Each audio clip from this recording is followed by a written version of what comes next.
The hidden will. How Grandma uncovered the truth and took control. When I walked into the courtroom that morning, my daughter, Dawn, rolled her eyes and whispered something dismissive to her husband, Dave. But then something extraordinary happened. The judge looked up, froze completely, and murmured in disbelief, "It's her." The entire courtroom fell silent. None of them had any idea who I really was until that moment. That trial changed everything. My name is Maeve.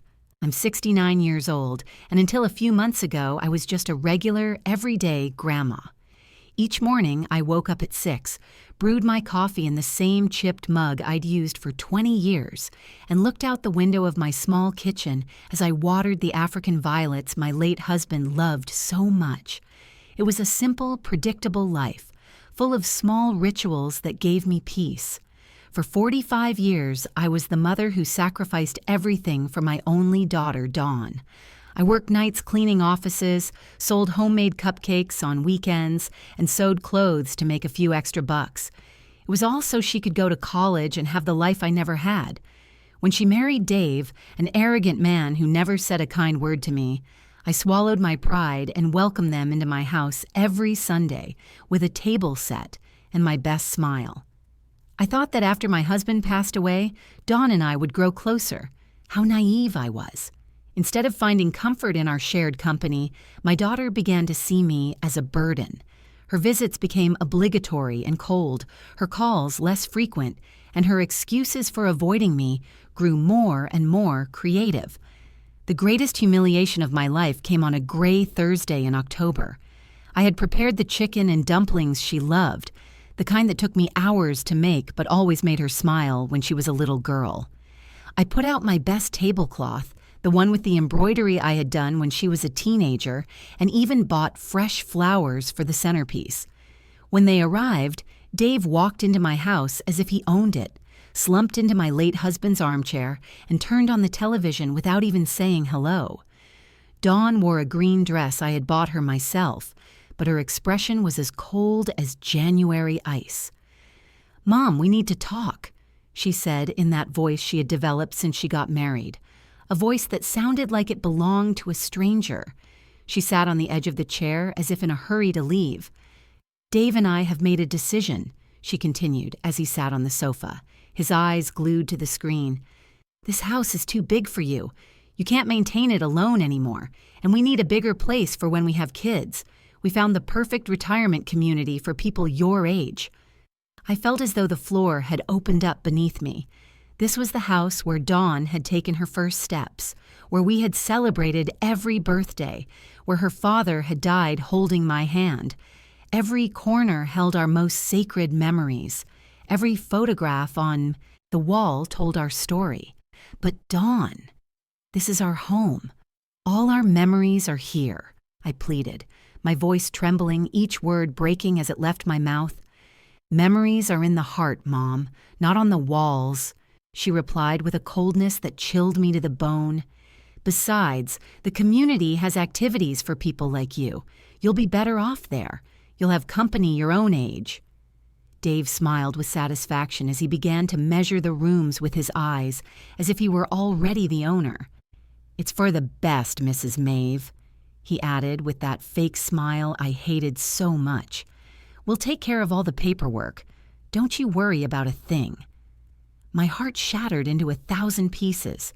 My own daughter, the child for whom I had sacrificed my youth, my health, and my dreams, was throwing me out of my own house to give my home to that despicable man. Tears threatened to fall, but I swallowed them back. I wouldn't give them the pleasure of seeing me cry.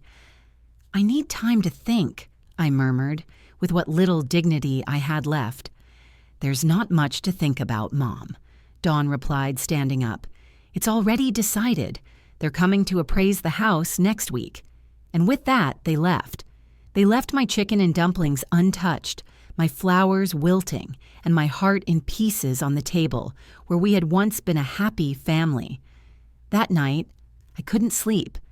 I sat in the kitchen staring at the photographs on the wall.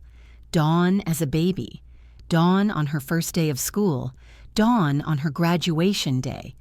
In every picture, I was there holding her, hugging her, smiling with pride. How had it come to this? How had the girl who once told me I was her hero now treat me like trash? The following days were a nightmare. Dave brought a real estate appraiser without warning, a man in a gray suit who walked through my house as if it were an object for sale. He took notes, measured rooms, and talked about potential and necessary renovations as if I weren't even there. Dawn accompanied him, nodding at every disparaging comment about my home. "The pipes are old," the appraiser said, "and these kitchen tiles are dated. You'd have to change everything." My husband had put in those tiles with his own hands when Dawn was 10 years old. Each one represented hours of work, love, and hope for our future, but to them, they were just obstacles to their new life. The humiliation reached its lowest point when Dawn brought home brochures for the retirement community. "Look, Mom, it has beautiful gardens and they have bingo on Tuesdays," she said in that fake voice she used when she wanted to convince me of something. "Plus, there's a nurse on duty 24/7. You'll be safer." I had lived in this house for 30 years without a single problem. I knew all my neighbors. I had my routines, my plants, my memories. But to Dawn, none of that mattered. All that mattered was that I get out of her way. The day I least expected it, they arrived with papers. Dave walked in like he was the owner, followed by Dawn and a man who introduced himself as a lawyer. "Mrs. Maeve, we have all the documents prepared for the transfer of the property. We just need your signature." "Transfer?" I asked, confused. "I thought you were going to sell the house." Dawn avoided my gaze. "Well, Dave and I decided to keep it. It's better for the family to hold on to properties." That's when I understood everything. It wasn't just that they wanted me out. They wanted to take ownership of my house, the legacy my husband and I had built with so much effort. It was a robbery disguised as filial concern. "I'm not signing anything," I said with the firmest voice I could muster. Dave stood up abruptly, his face completely changed, revealing the aggression he had always kept hidden when my husband was alive. "Ma'am, you're no longer in a condition to make decisions. Dawn is your only heir, and she's acting in your best interest." "This is my house," I yelled, surprising myself with my own strength, "and I'm not leaving." "Mom, don't make this harder," Dawn murmured, finally showing some discomfort. "You know you can't keep living alone. Last week you forgot to turn off the gas stove." It was a lie. I had never forgotten to turn off the gas. But Dave smiled as if he had just found the perfect excuse. "Come on, Dawn, your mother isn't well. It's dangerous to leave her alone."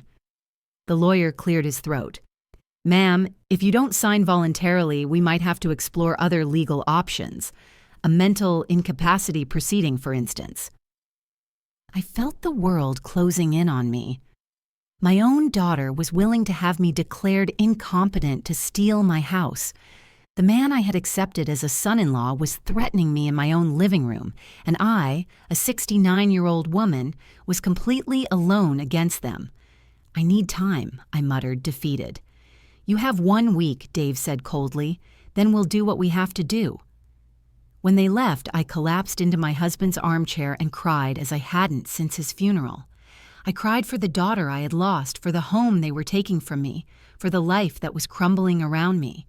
I felt betrayed, humiliated, completely defenseless. That night, for the first time in my life, I considered giving up. Maybe they were right. Maybe I was too old, too weak, too useless to fight. Maybe it was best to accept my fate and disappear quietly just as they wanted. But then something inside me refused to die. A small flame of dignity that still burned in my chest. I wasn't going to let them trample all over me without a fight, not after a lifetime of sacrifice and devotion. The next day, Dawn came back alone. For a moment, my heart filled with hope. Maybe she had reconsidered. Maybe she had come to ask for my forgiveness. How wrong I was. "Mom, I came to help you." "Pack," she said in that robotic voice she had adopted. "I brought boxes. We can start with your clothes." I stared at her, searching for any trace of the girl I had raised, but I only found a stranger, cold and calculating. "Dawn, please reconsider. I'm your mother." "That's exactly why I'm doing this," she replied without looking me in the eye, "because I love you and I want what's best for you." Love? This was love, stripping me of my home, my dignity, everything I had left. That was love. For the next few hours, Dawn began to pack my belongings as if they were worthless objects. She took my family photos and shoved them carelessly into boxes. She packed the books my husband had given me, the dishes from my wedding china, the tablecloths I had embroidered during years of sleepless nights. "This dress is so old, Mom. I don't think you need it," she said, holding up my mourning dress, the one I had worn to my husband's funeral. "Leave it," I begged. "Please, just leave it." But she had already put it in a donation bag. My pain didn't matter, my feelings didn't matter, I didn't matter. The final straw was when she found my jewelry box. Inside were my wedding ring, the earrings my husband had given me for our 20th anniversary, and a small gold chain that had belonged to my mother. "This jewelry will be safer in a safe deposit box," Dawn said, putting it in her purse. "It could get lost or stolen at the community." "Those are mine," I yelled, trying to snatch the purse from her. "Mom, you're getting very upset. This just confirms you can't take care of yourself," she replied with that sickening calmness that chilled me to the bone. In that moment, I knew I had lost my daughter forever. The Dawn I knew had died, and in her place was this heartless woman, manipulated by Dave and blinded by greed. That night, when Dawn left, taking my jewelry and my most precious memories with her, I was left alone in my half-empty house. The bare walls reminded me of how little I had left, how easy it had been for them to dismantle a lifetime. I couldn't eat. I couldn't sleep. I sat on the floor of my living room, surrounded by open boxes and scattered memories, and I wondered how it had come to this. At what point I had become invisible, when I had ceased to matter. The following days were a living hell. Dave came early every morning to supervise the process, as if I were incapable of packing my own things. He brought in strangers who measured, photographed, and appraised every corner of my house. They talked about me as if I weren't present, as if I were an old piece of furniture that needed to be removed. "The lady will have to speed up the process," Dave said to Dawn. "The movers are coming on Monday." It was Friday. I had 3 days left in the home where I had lived for 30 years, where I had raised my daughter, where I had loved and been loved. "What if I don't finish packing?" I asked in a whisper. "Don't worry, Mom," Dawn replied without looking up from her phone. "The movers will take care of everything. Just take what's essential." What's essential? As if an entire lifetime could be reduced to the essential. That afternoon after they left, I walked through my house like a ghost. I touched the walls my husband had painted. I sat in every chair where we had eaten family breakfasts. I opened every drawer that held little treasures from my past life. In my husband's desk drawer, I found old letters, paid bills, and some documents I had never looked at. Most of them were unimportant, but there was one folder I had never seen. It was marked with my husband's initials and had a small lock on it. Curious and desperate to find something, anything to connect me to better times, I searched for the key in all his usual spots. I finally found it tucked inside an old book, marking a page that talked about investments and properties. When I opened the folder, my world changed forever. There were documents I didn't fully understand, but one caught my attention immediately. It was a will dated just 6 months before my husband's death, a will I had never seen before. My hands trembled as I read. My husband had been far more far-sighted than I ever imagined. And Dawn, my dear Dawn, had no idea what she was about to discover. With shaking hands, I began to read the will that would change my life forever. My husband, who had always been so quiet and private about money, had apparently been much busier than I realized during his final years. The document revealed that my dear husband hadn't just been the modest employee I always thought he was. For decades, he had been quietly investing every extra dime he earned. He had bought small properties when prices were low, invested in company stocks that were now worth a fortune, and accumulated a wealth I could never have imagined in my wildest dreams. But that wasn't all. The will clearly stated that I was the sole heir to everything. Dawn would only receive a small amount if I died, and only if she had cared for me with love and respect during my final years. My husband had been wiser than I thought. He had seen something in Dave that I had refused to recognize. Then there was a clause that took my breath away. My husband was the owner of the entire building where Dawn and Dave lived. The apartment they believed they were paying for every month was actually ours. All the tenants in the building were paying rent to us, and that rent had been automatically deposited into an account I knew nothing about. With trembling fingers, I went through the papers until I found the bank statements. The amount was astronomical. For 2 years since my husband's death, I had been living as a poor widow while a fortune was quietly accumulating in the bank. And there were even more surprises. My husband owned shares in the I, company where Dave worked. Not just minor shares, but a large enough stake to influence the company's decisions. He had investments in restaurants, small businesses, and even a large piece of land on the outskirts of the city that was now worth millions. I read and reread every document, every contract, every certificate. Everything was there, perfectly organized and completely legal. My husband had built a silent empire, and I was its empress without even knowing it. But what moved me the most was a personal letter I found at the end of the folder. It was in my husband's handwriting, addressed to me. "My dearest Maeve," the letter began, "if you are reading this, it means I am no longer with you, and that you have found the treasure I kept for you. Forgive me for not telling you while I was alive, but I wanted it to be a surprise for your golden years. You always worked so hard. You always sacrificed so much for Dawn and me, and I wanted to make sure you would never want for anything." Tears streamed down my cheeks as I continued reading. I must also confess something. I never completely trusted Dave. There's something about him I don't like, an ambition that worries me. That's why I structured everything this way. If Dawn takes care of you and treats you with love and respect, she'll have a comfortable life. But if she ever mistreats you or tries to take advantage of you, you have all the power to protect yourself.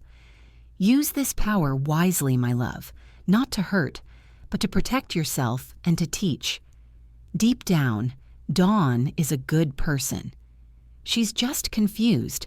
But if you ever need to defend yourself, you now have the tools to do it. Signed, your husband who loves you for all eternity.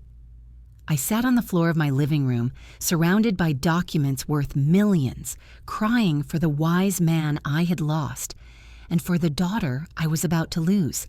But for the first time in months, they weren't tears of defeat. They were tears of gratitude, of hope, and yes, of silent satisfaction. Dawn and Dave thought they were stripping me of everything. They had no idea that I owned the building where they lived, the shares of the company where he worked, and properties all over the city. They thought they were throwing me out of my house to take it for themselves, not realizing that this house was the least valuable thing I owned. That night I didn't sleep, but for the first time in weeks, it wasn't out of sadness. It was because my mind was alive, working, planning, calculating. My husband had given me more than money. He had given me power, and now I had to decide how to use it. Monday morning arrived with light rain tapping against the windows. Dawn and Dave showed up early with the movers, expecting to find me packed and ready to leave. Instead, they found me sitting calmly in my favorite armchair, sipping tea as if it were any other day. "Mom, what are you doing? The movers are already here," Dawn said with that impatience she'd developed. "I'm not leaving anymore," I replied with a calmness that surprised even me. Dave stepped closer with that threatening smile I knew too well. "Mrs. Maeve, we already talked about this. You don't have a choice." I looked him straight in the eyes for the first time in years. "You're right, Dave. I don't have a choice, but it turns out you don't either." Something in my tone must have warned them because Dawn came closer, her expression suddenly worried. "What are you talking about, Mom?" "I'm talking about the fact that I just discovered something very interesting about my financial situation," I said, taking another sip of tea. "But don't worry. You'll understand everything soon." Dave and Dawn exchanged glances, wearing that expression they used when they thought I was talking nonsense. But I was no longer the same frightened woman I had been a week ago. I had a plan, and more importantly, I had the power to carry it out. "Mom, enough with the games," Dawn said irritably. "The movers are waiting and they have other jobs after hours." "Then they can leave," I said calmly, "because they're not moving a single thing here." Dave stood up abruptly. "Ma'am, I don't think you understand the situation. You no longer have a choice in this matter." "On the contrary, Dave," I said evenly, "I think it's you who doesn't understand the situation." I rose slowly from my chair and walked to the desk where I had left some of the documents I'd found. Not all, just the ones I needed for this conversation. "Did you know that your apartment, the one you've been living in for 3 years, has never been paid to the real owner?" Dawn frowned. "What are you talking about? We pay rent religiously every month." "Yes, you do," I said, smiling faintly. "But you pay it to a property management company that deposits the money into my account because I own the entire building." The silence that followed was deafening. Dave was the first to react, letting out a nervous laugh. "That's impossible. You live on a measly pension." "I lived on a pension because I chose to," I replied, savoring every second of their confusion. "My husband was much smarter than any of us imagined." I showed them one of the property deeds. Dawn took it with trembling hands, reading it once, twice, 3 times. This can't be real," she whispered. "It's as real as the fact that you were throwing me out of my own house to take it for yourselves," I said evenly. "But it turns out this house is the least valuable thing I own." Dave snatched the document from her hands. His face went pale as he read. "This has to be fake. A forged document." "You can verify it any time you like," I said, with a smile I hadn't felt in months. "In fact, I encourage you to." Dawn sank onto the sofa as if her legs had given out. "Why didn't you ever tell us?" "Because I didn't know myself until 3 days ago," I said softly. "Your father kept it secret to protect me. What a visionary he was." Dave started pacing in circles, clearly agitated. "This changes everything, Dawn. If your mother really owns the building, it means she can evict you whenever she wants." "Along with all the other tenants who've been paying me on time for 2 years, I finished for him. "You can't do that," Dawn said, her voice cracking. "We're family." "Family?" The word tasted bitter in my mouth. "Like when you planned to declare me mentally incompetent to steal my house. Like when you packed my memories as if they were garbage. Like when you took my mother's jewelry?" Dawn began to cry, but they weren't the manipulative tears she used to shed. They were real tears, tears of guilt and fear. "Mom, please, we can fix this. It was all Dave's idea." "Dawn," Dave barked, furious that she was turning on him. "It's true," she insisted, ignoring him. "He convinced me it was what was best for you. He said you were losing your memory, that you couldn't take care of yourself." "And you believed him?" I asked, my heart breaking again.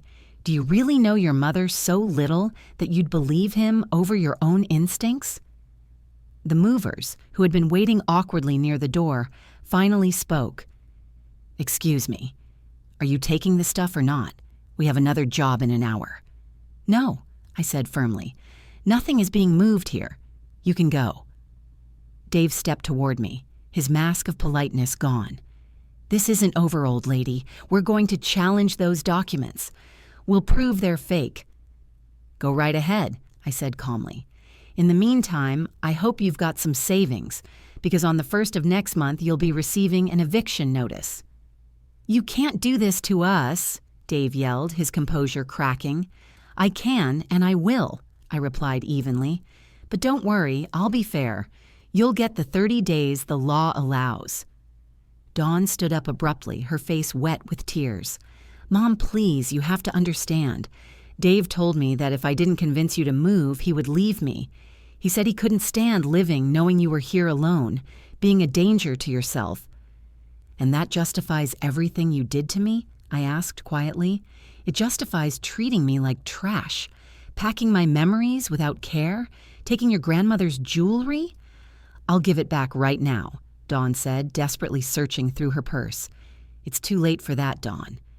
Dave stepped forward again, but his tone was different now, almost pleading.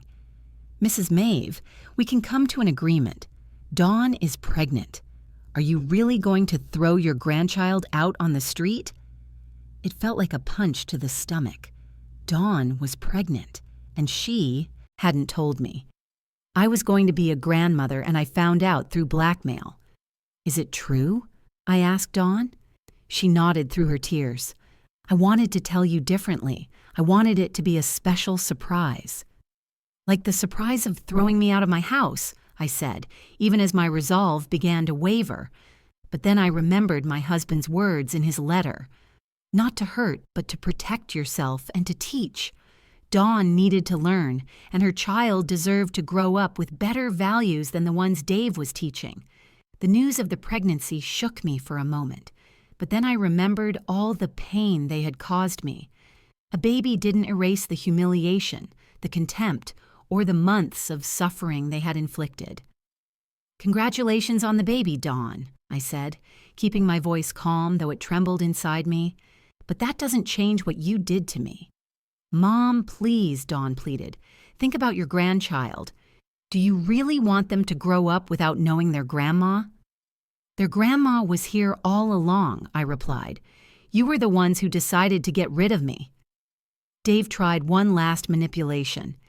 "Mrs. Maeve, if you really have as much money as you say, why don't you help us instead of punishing us? We could be a united family." I looked at him with the contempt he deserved. "A united family? Like when you threatened to have me declared mentally incompetent? Like when you turned my daughter against me?"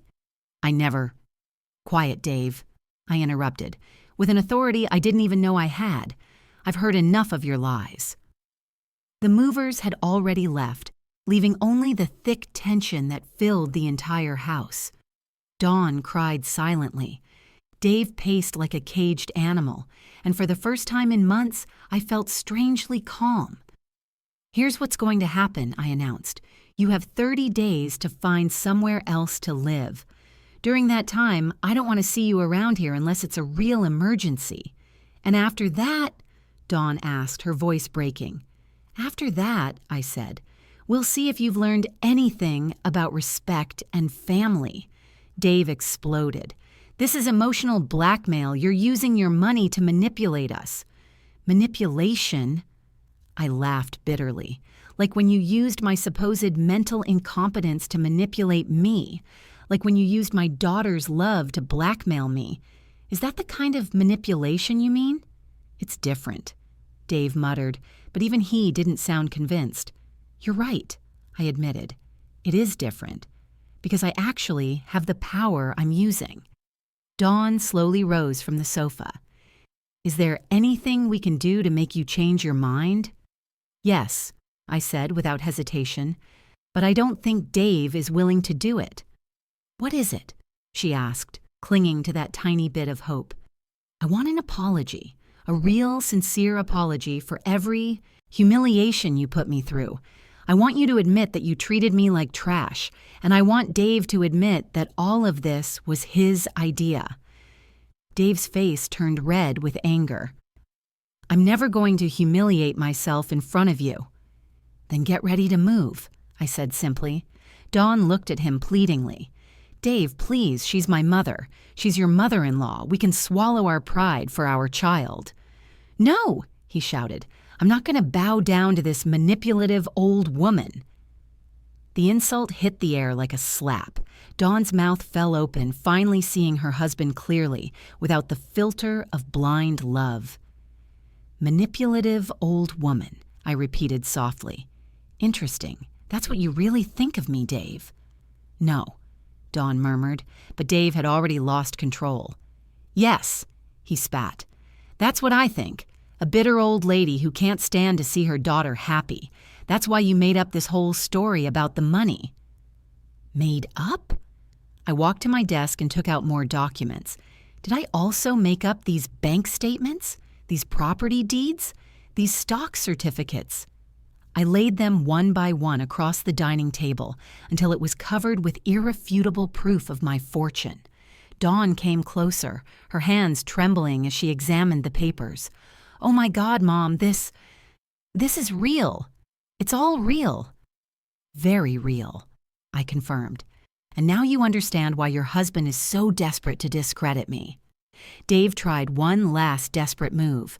"Dawn, you can't believe your mother hid all this for years. She's lying." "No, Dave!" Dawn suddenly yelled, startling both of us. "Stop it! Just stop!" She turned to me, tears streaming down her cheeks. "Mom, forgive me. Forgive me for everything. You're right. I treated you like trash. I took your memories, your jewelry, your dignity. And the worst part is, I did it because he convinced me you were a burden." "Dawn, don't listen to her," Dave tried, but she ignored him completely. "He filled my head with lies about your mental health, about you being unsafe alone. He made me feel guilty for leaving you here when all you wanted was to be in your home." "Dawn, be quiet," Dave ordered. But it was already too late. "Don't you ever tell me to be quiet again," she shouted. "I'm sick of your manipulations, sick of you using me to hurt my mother." The silence that followed was absolute. For the first time in years, Dawn was standing up for something right instead of blindly following him. Dave looked at her with a coldness that chilled me. "If you choose your mother over me, Dawn, this relationship is over." Dawn stood motionless for a moment, then lifted her head and looked him straight in the eyes. "Then it's over," she said firmly. Dave froze, unable to process what he had just heard. For years he had controlled her every move, and now, for the first time, she had told him no. "You're not serious," he said with a nervous laugh. "You're pregnant, Dawn. You can't raise a child alone." "I won't be alone," Dawn replied, looking at me for the first time in months with something like love. "I have my mother." But I wasn't ready to forgive that easily. The humiliation, the tears, the pain, they didn't just vanish. "Dawn," I said softly, "I appreciate that you finally opened your eyes, but that doesn't fix everything that happened." Her face fell. "Mom, please. I know I don't deserve your forgiveness, but I'll do whatever it takes." Dave, seeing he was losing control, suddenly dropped to his knees with a fake look of repentance. "Mrs. Maeve, you're right. It was all my fault. I convinced Dawn you couldn't take care of yourself. I pressured her. Please forgive me." I looked down at him, feeling a mix of satisfaction and disgust. The same man who once mocked me was now groveling. "You're asking for forgiveness now, Dave? Now that you know I'm not the poor, helpless woman you thought I was?" "I was wrong," he said quickly. "Let me make it up to you. We can be a happy family." "A happy family?" I repeated. "Like when you threatened to have me declared mentally incompetent? That was a mistake. Like when you called me a manipulative old woman 5 minutes ago." Dave swallowed hard. I was upset. I didn't know what I was saying. "No," I said firmly. "You knew exactly what you were saying. You were finally showing your true self." I turned to Dawn, who was watching in shame. "And you, Dawn, you treated me like a nuisance for months. Do you think one apology erases all that?" "No," she admitted, her voice cracking. "I know I can't erase it, but I can try to make things right." "How?" I asked. Dawn looked at Dave, still kneeling, then back at me. "By leaving him," she said finally. "By leaving the man who convinced me to betray the only person who ever loved me unconditionally." Dave shot to his feet. "You can't be serious. You're having my child." "I'm having my child," Dawn said firmly, "and I don't want them growing up watching their father manipulate and mistreat their grandmother." "Dawn, you're making the biggest mistake of your life," he shouted. "The biggest mistake of my life was marrying you," she fired back. Dave's eyes filled with hatred. "This isn't over. I'll fight for custody. I'll prove you're both crazy." "With what money?" I asked calmly. "Because tomorrow morning I'm talking to your boss. Did you know I own enough shares in your company to influence personnel decisions?" His face went white. "You wouldn't dare. After everything you've done to me, of course I would." "That's abuse of power," he spat. "Like when you abused my love to manipulate my daughter? Like when you abused her trust to turn her against me?" Dave stormed toward the door, but before leaving, he hissed, "This doesn't end here. I'll destroy both of you." "Go ahead and try," I said coolly, "but do it from somewhere else, because you have exactly 1 hour to get your things out of my building."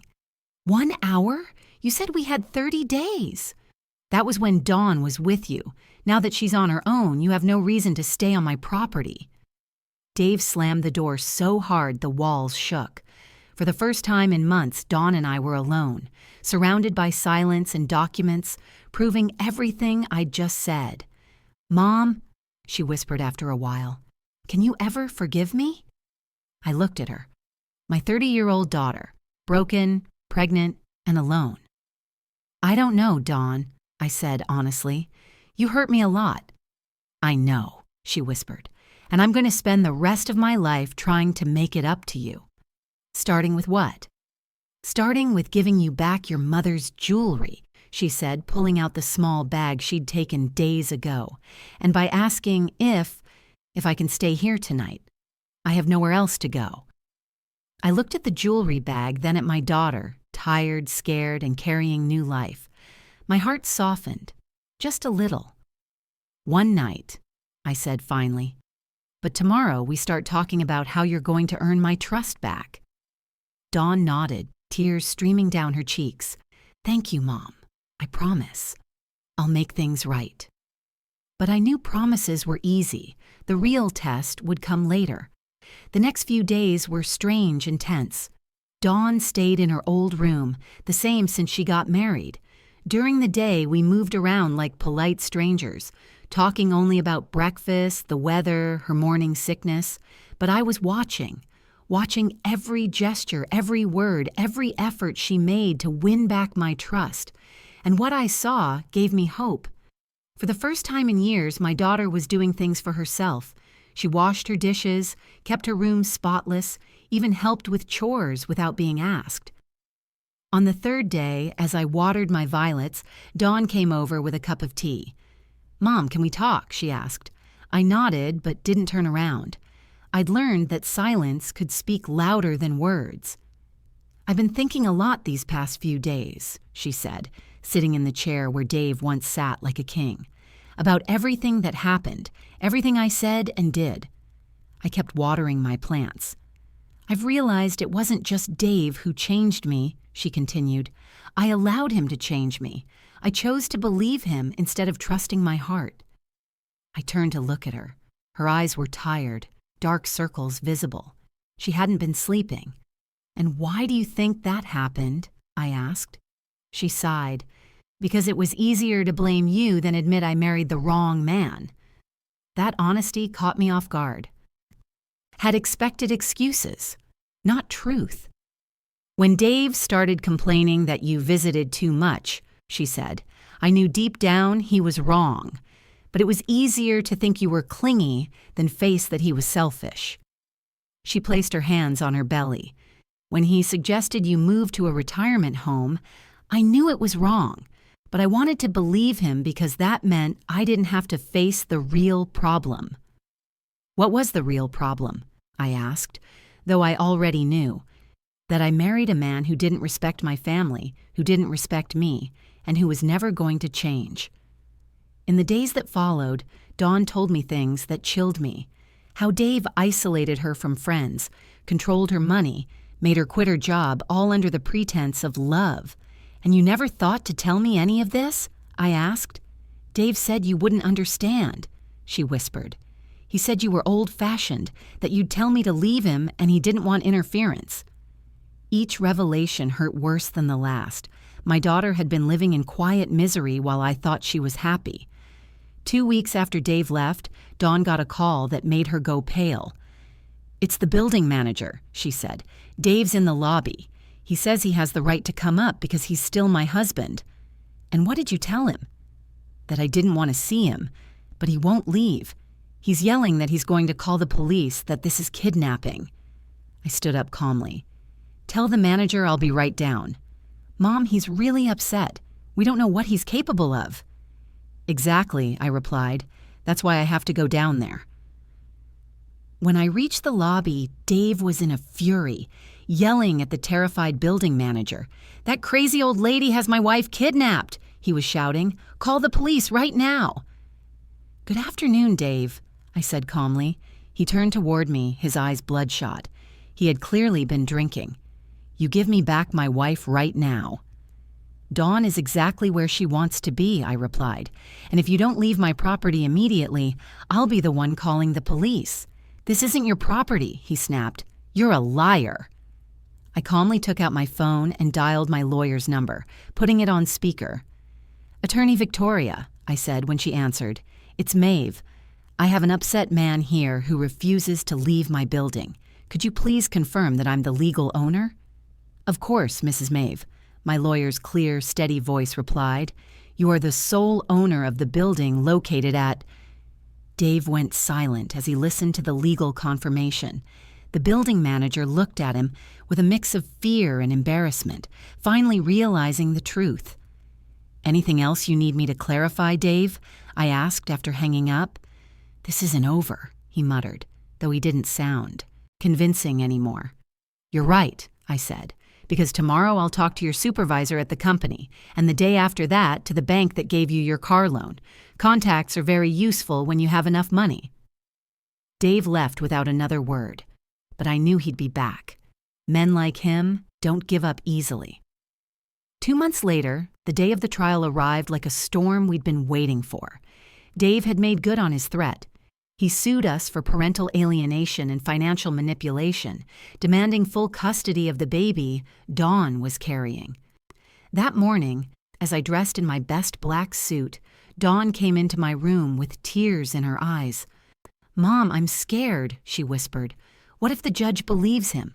What if he takes my baby away?" I hugged her for the first time in months, feeling her trembling body against mine. "That's not going to happen," I assured her softly.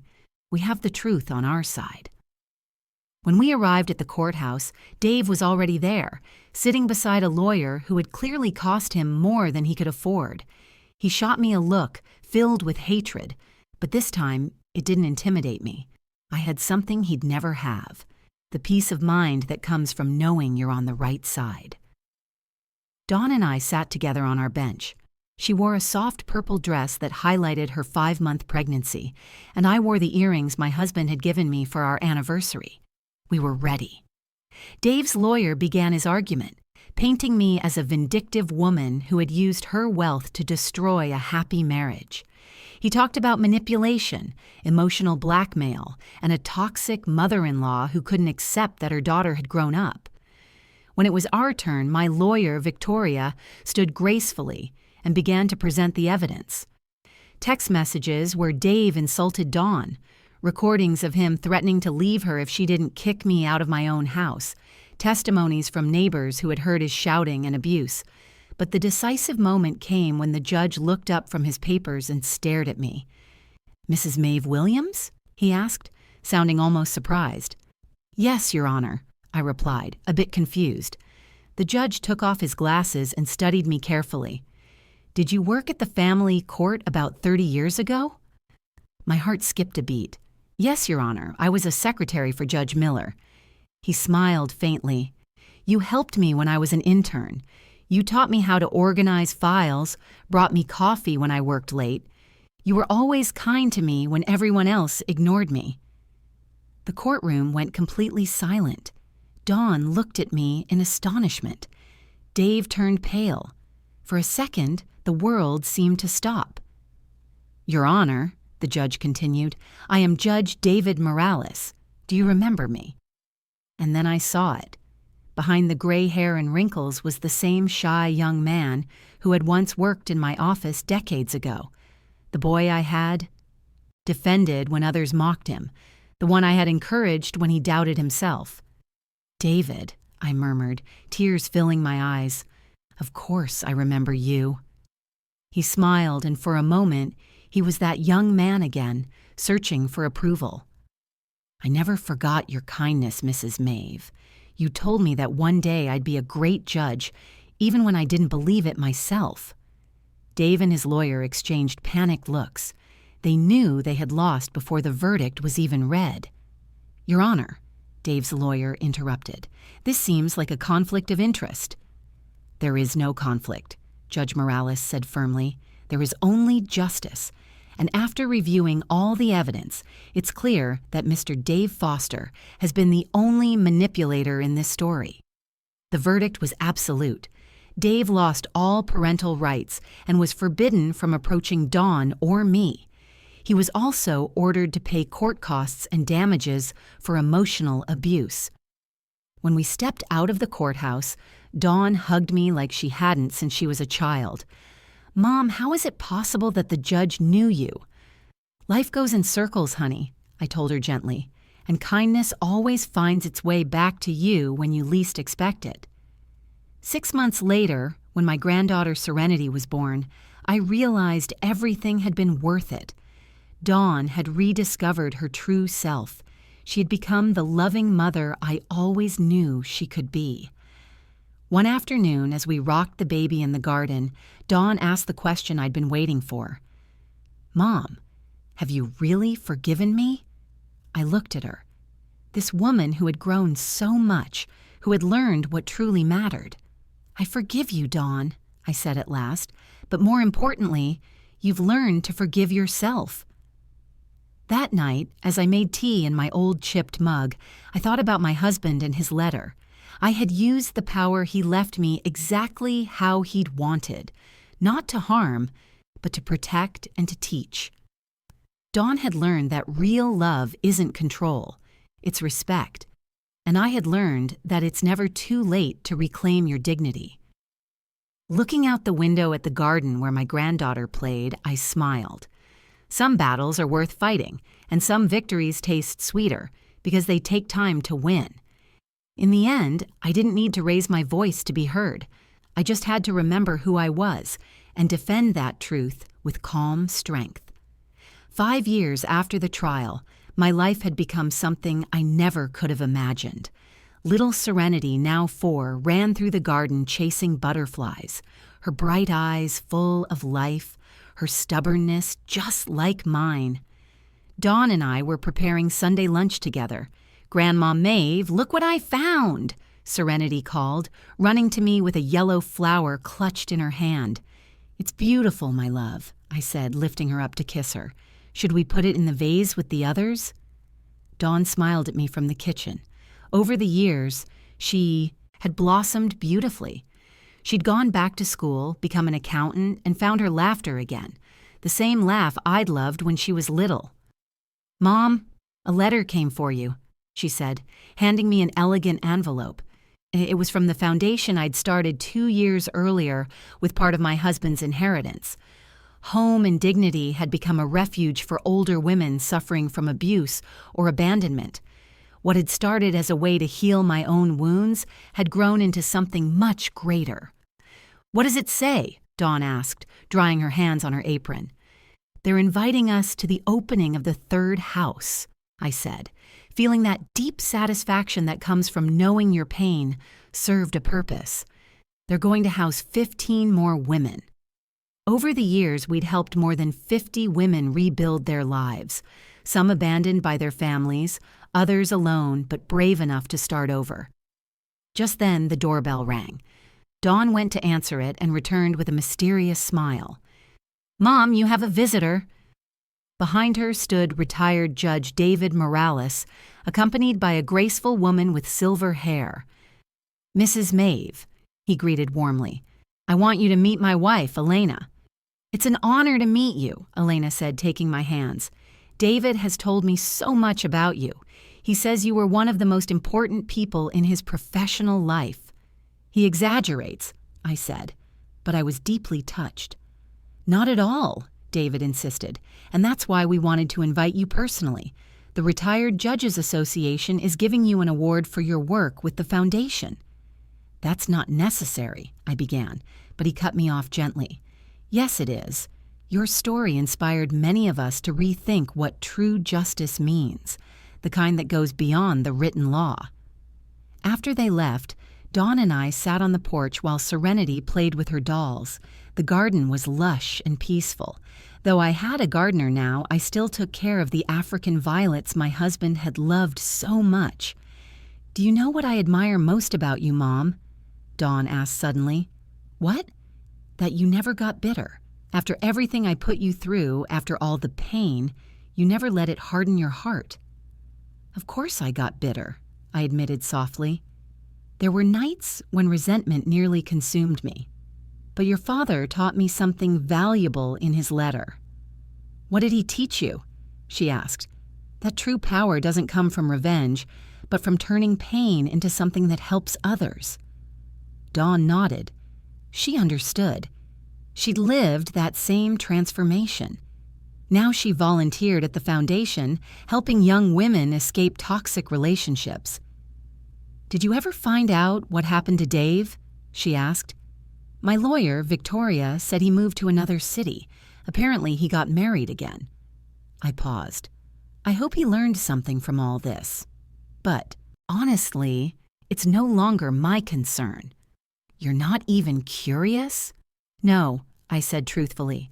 "I've learned that some people only enter your life to teach you lessons. Once you've learned them, you let them go." Just then, Serenity came running up, her cheeks flushed. "Grandma! Will you tell me the story of the brave grandma?" It was her favorite story, a gentler, child-friendly version of what had really happened.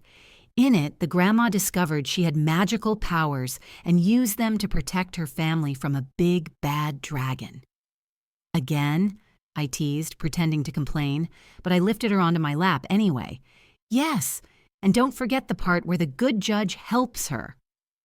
As I told the story for what must have been the 100th time, I thought about how strange life could be. I had to lose everything to realize what I truly had. I had to hit rock bottom to find my real strength. "And they lived happily ever after?" Serenity asked when I finished. "Happily ever after," I said with a smile. "The brave grandma found her happy ending." "You found your happy ending, Grandma," Serenity said softly. I looked around. The blooming garden, Dawn setting the dinner table, my beautiful granddaughter in my arms, and a letter promising help for more women. "Yes, my love," I said. "I did." That night, after putting Serenity to bed, I sat in my favorite armchair with a cup of tea and the letters that came every week from the women we'd helped. One, a 75-year-old, thanked me for giving her the courage to stand up to her abusive son.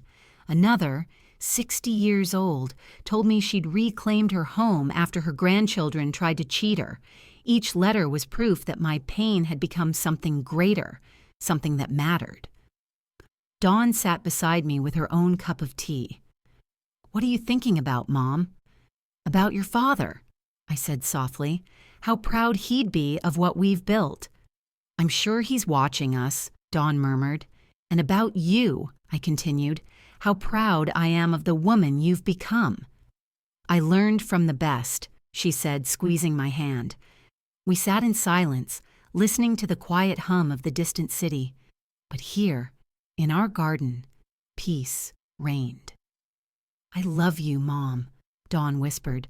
"I love you too, honey," I said. "I've always loved you, even in the darkest moments." And it was true.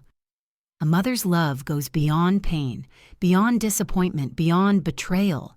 It's stronger than pride, deeper than resentment, and more powerful than any fortune. That night, I slept peacefully. No nightmares, no worries. I had found something worth more than all the wealth in the world, the peace of knowing I had used my second chance wisely. In the end, it wasn't about money or power. It was about turning pain into purpose, humiliation into strength, and experience into wisdom. And I had learned the most important lesson of all: it's never too late to stand up for yourself, never too late to change your story.